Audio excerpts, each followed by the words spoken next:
ఇప్పుడు BRS party మేయర్గా ఉన్నప్పుడు వేసినాం రోడ్లు శానిటేషన్ కొత్త వెహికల్స్ ఇచ్చినాం చెరువులు అభివృద్ధి చేసినాం ఇవన్నీ చేసినాం ఎందుకు చేసిన వాటిల్లో కొన్ని సరిగ్గా చేయలేదు వాటిలో విధానాలు సరిగా పాటించలేదు కొన్ని మిస్యూజ్ అయినాయి అనేది ఇప్పుడు మనకు కాంగ్రెస్ ప్రభుత్వంలో వచ్చేది ఏదైతుందో పనులైనవి పనులలో చేసే విధానంలో కొన్ని మేజర్ వాటిలలో ఆ విధానాలు పాటించడంలో సరిగ్గా పాటించలేదు వాటి వల్ల కొన్నిట్లో కొన్ని ఉపయోగమైనవి కొన్ని ఉపయోగం కాలేదనేది ఇలా వచ్చే విమర్శ. సరే మీరు పార్టీ మారిన తర్వాత 100 మంది 100 రకాలుగా మాట్లాడతారు అది కూడా కాదు కానీ మీకు రాజకీయం నేర్పించిన పార్టీ ఎన్నో ఏళ్ళుగా ఉద్యమాలు చేసి జైల్లోకి వెళ్ళి విద్యార్థి దశల నుంచి ఉన్నారు మీకు జీవితాన్ని ఇచ్చిన పార్టీని కాదని మారుతున్నా అనే సందర్భం వచ్చినప్పుడు మీకు వ్యక్తిగతంగా కొంతవరకు బాధ అనిపించిందా అన్న? డెఫినెట్గా అనిపిస్తుంది. ఇవాళ మనం ఈ పార్టీ ఎదుగుదలకు ఈ ప్రభుత్వంలో ఎన్నో డెవలప్మెంట్ యాక్టివిటీ ఇవన్నీ పనిచేసినప్పుడు మనకు దానికి ఆదరణ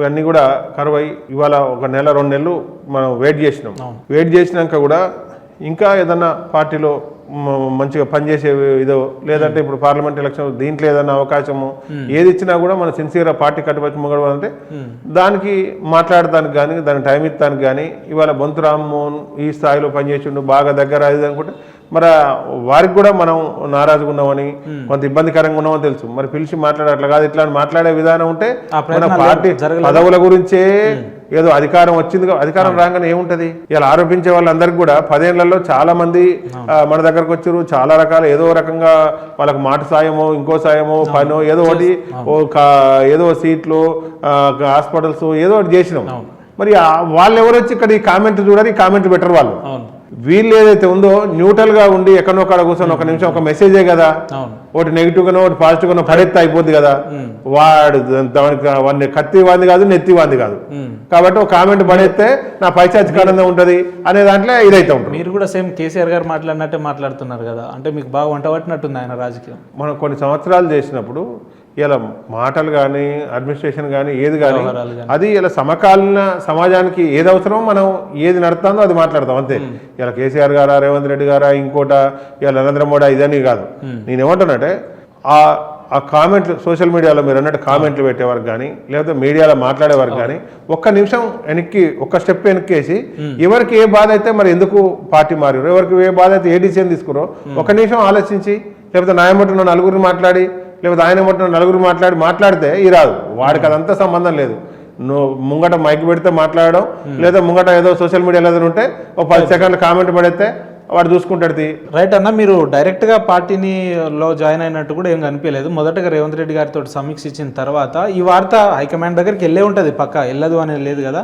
మరి హైకమాండ్ నుంచి కేటీఆర్ గారి దగ్గర నుంచి కానీ అన్న ఒకసారి రా మాట్లాడదాం ఏంది అనే ఇటువంటి పరిస్థితులు ఏమన్నా లేవా మీ దగ్గర? నేను అనేది అదే ఇప్పుడు ఈ గ్యాబ్లో మీరు అన్న గ్యాబ్లో నాకేం రాయబారాలు లేదు అన్న మాట్లాడదాం అన్నది లేదు ఆ సందర్భమే ఉత్పన్నం కాలేదు అన్నప్పుడు ఇక ఈ బరువు చాలు అనుకున్నప్పుడే కదా నేను అనేది అదే. చాలా మందికి బొంతు రామ్మోహన్ బీఆర్ఎస్ పార్టీకి వెళ్ళి చేంజ్ అవ్వ నచ్చలేదు. ఓకే నా మీద అది ప్రేమ కావచ్చు సైకిక్ ఆనందం కావచ్చు. మరి ఏమంటే మీరు అన్నట్టు దానికి దీనికి 1 వీక్ గ్యాప్ ఉంది. మరి ఆ గ్యాప్ లో మరి ఈ సోషల్ మీడియాలో కామెంట్లు ఉండాలి అనుకుంటే కనీసం పిలిచి సోషల్ మీడియాలో కామెంట్లు పెడతారు కానీ లేకపోతే అధిష్టానం కానీ ఇంకోళ్ళు కానీ నేను ఉండాలని పదవులు ముఖ్యం కాదు అది కాదు మనకు కలిసి మాట్లాడే ప్రయత్నం కాబట్టి ఆ సందర్భం ఉత్పన్నం కాలేదు. ఆ సందర్భం లేదు అన్నప్పుడు ఓకే యూ కెన్ గో అన్నట్టే దాన్ని మనం భావించాలి. నాకు నమ్మకం నమ్మిన పార్టీ ఒక పార్టీ నమ్ముకొని మనం ముంగడిపోతాను. ఇలా రేవంత్ రెడ్డి గారి నేతృత్వంలో ఇలా ఏదో ఒకటి మనకు ముంగడి పోదాం అన్న దాంట్లో ఆయన నాయకత్వాన్ని ఆయన నమ్మి ముంగడిపోతున్నాం అంతే. ఇవాళ వాళ్ళకు ఆ గ్యాప్లో ఎక్కడ కూడా మాట్లాడే ప్రయత్నం చేయనప్పుడు వాళ్ళని పోయి మనం బతలాడే పరిస్థితి కూడా ఉండదు కదా. కాబట్టి వాళ్లకు ఆ గ్యాప్ సరిపోద్ది మన బంధాన్ని ఉంచుకోవాలనుకుంటున్నారు తెలుసుకోవాలనుకుంటున్నారు. పొమ్మన లేక పొగబెట్టినట్టే పరిస్థితులు అనుకోవచ్చా? నేను వాళ్ళని విమర్శించదలుచుకోలే. నా బాధకు నేను అక్కడ ఉండలేక నేను కాంగ్రెస్ పార్టీ రేవంత్ రెడ్డి గారి నేతృత్వంలో పనిచేయడానికి నేను పోయినా దాని కడుపు నొప్పి ఎవరున్నాయి దానివల్ల ఎవరికన్నా ఫైనాన్షియల్ ఇబ్బందో మానసిక ఇబ్బందో ఫిజికల్ ఇబ్బంది ఎవరైనా వస్తే నా దగ్గరకు వస్తే నేను మాట్లాడతా. కానీ పరిచకంలో సునకానందం నయనానందం గురించి మీ అనవసరంగా గురించి టీవీలలో డిబేట్లు కూడా పెట్టే సందర్భాలు వచ్చినాయి అంటున్నా నేను. డిబేట్లు పెడుతున్నారు, మాట్లాడుతున్నారు మీ గురించి. డిబేట్లు పెట్టిన వాళ్ళు, డిబేట్లో మాట్లాడే వాళ్ళు, వీళ్ళందరూ కూడా ఎక్కడో కాడ నొప్పి అవుతుంది, ఓకే, ఎక్కడో కాడ బాధ అవుతుంది, ప్రతి ఒక్కరికి కూడా బాధ అవుతుంది. దానికి వెనక కొంచెం పోయి ఆలోచించి మాట్లాడితే బాగుంటుందండి. రైట్ అన్న, మీరు ఇన్నేళ్ళుగా ఉద్యమంతో మీకు పేగ అనుబంధం ఉంది, అన్ని చేసినారు. కేసీఆర్ గారిని మీరు విమర్శించాలని కాకుండా ఆయనలో మీకు నచ్చిన వ్యక్తిత్వం ఏదన్నా ఉంది అని అంటే ఏం చెప్తారన్న? డెఫినెట్గా ఏమంటే సమకాలీన రాజకీయాల్లో రాజకీయ చిత్రత కానీ, ఎన్నోసార్లు కింద పడిపోయింది అనుకున్న ఉద్యమాన్ని పైకి లేపడంలో కానీ, లేకపోతే అడ్మినిస్ట్రేషన్లో మనకు సామాజిక వనరుల మీద కానీ, ఈ అన్నిటి మీద అనేకమైన అనుభవం మరి కేసీఆర్ గారికి అనేకంగా ఉందని చెప్పొచ్చు.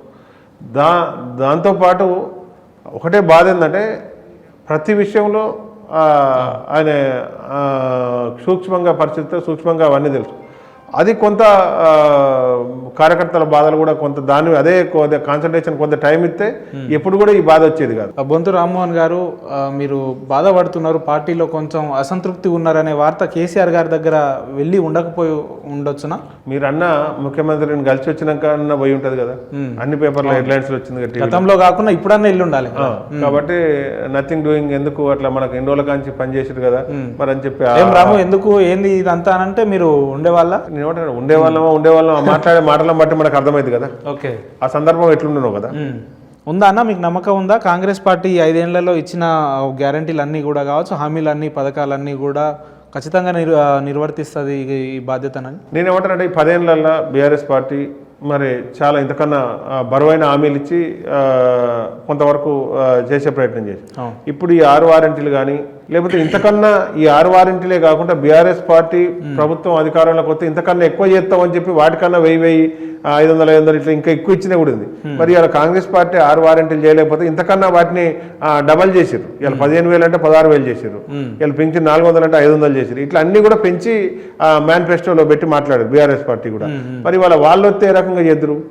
ఎవరు చేసినా ప్రభుత్వ ఖజానా, దాని సర్దుబాటు, వెసులుబాటు ఇవన్నీ కాబట్టి డెఫినెట్గా 6 వారంటీలు అనేవి అన్ని లెక్కలు చూసుకున్నాకనే మాట్లాడుంటారు. ఇలా ఒకటొకటిగా అవుతుంది. ప్రజలకు ఆ సంక్షేమ పథకాలు అంతాయి. రేవంత్ రెడ్డి గారి నమ్మకంతో కాంగ్రెస్ పార్టీ సోనియా గాంధీ గారు కానీ, రాహుల్ గారు కానీ మరి ఆ రోజు వచ్చినప్పుడు కూడా ప్రియాంక గారు ఇట్లా మాట్లాడారు. ఇలా national party president Mallikarjuna Kharge గారు అందరు కూడా ఏదో ఒక సందర్భంగా వాటిని అన్ని అధ్యయనం చేసి వివిధ రాష్ట్రాలకు అడ్మినిస్ట్రేషన్ల కేంద్ర మంత్రులుగా ఇలా ప్రభుత్వాలు నడిపిన వాళ్ళే కాబట్టి అన్ని లెక్కలు చూసుకొని అవి పెట్టుంటారు. కానీ వాటికన్నా ఎక్కువ పెంచి మేనిఫెస్టోలో బీఆర్ఎస్ పార్టీ పెట్టింది. మరి ఇదే అమలు కాకపోతే అదే రకంగా అమలు అవుతుంది.